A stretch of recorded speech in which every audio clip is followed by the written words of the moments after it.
What happened to Edmund Rockwell? What turned him into the final boss for Aberration? That killing him would ascend you to Earth. In today's episode, we're gonna tell you how that happened. So sit back and relax. Oh, I've always wanted to say that, but okay. So this is how it starts. Edmund Rockwell back on Scorched Earth. He poisoned a tribe that killed the Manticore.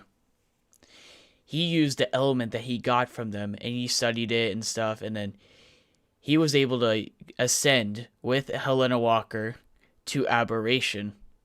Eventually, he turned himself into a mutant, and the way he did was there's molten element in Aberration, of course, like down in the depths. I'm sure the majority of you know, if not all. That's where you get it from. So he made it was kind of like, how can I say this? A different version of it, like a modified version of the element.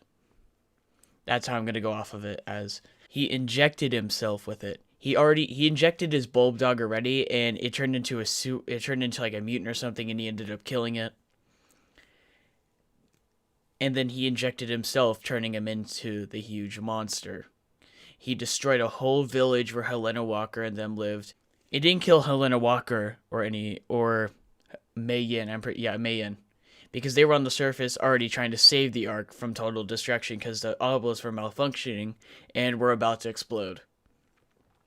So when on their way back, someone yelled Edmund Rockwell into the radio, and they just heard loads of screams and stuff, and he was destroying everything. He killed everyone and anything there, from my knowledge, at least.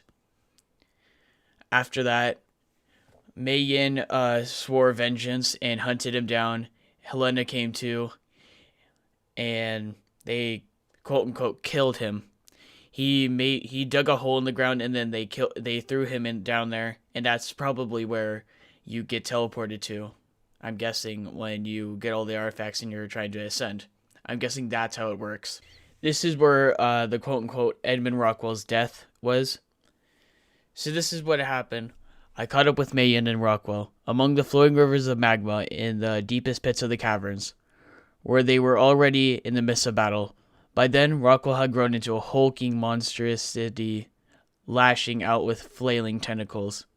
I needed only one look at that hideous, misshapen face before I made up my mind.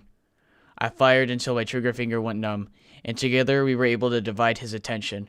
In his fury, Rockwell created a hole in the cavern floor, and with one blow, Mei Yin forced him through it. She nearly fell in herself, but I managed to catch her arm just in time. Thank God. I did. If she'd fallen, well, I'm just glad it's over. And then here is the note. Here is basically the note that Helena Walker wrote to Edmund Rockwell. So just listen in on this part. To Sir Edmund Rockwell. I know that I choose to remember you, not as the monster you were in your final moments, nor as the secretive, obsessive man you became after I found you in the desert. I should have seen the signs then. If I had, perhaps I wouldn't have to mark this empty grave. This grave is for the man you were, the man I'll remember.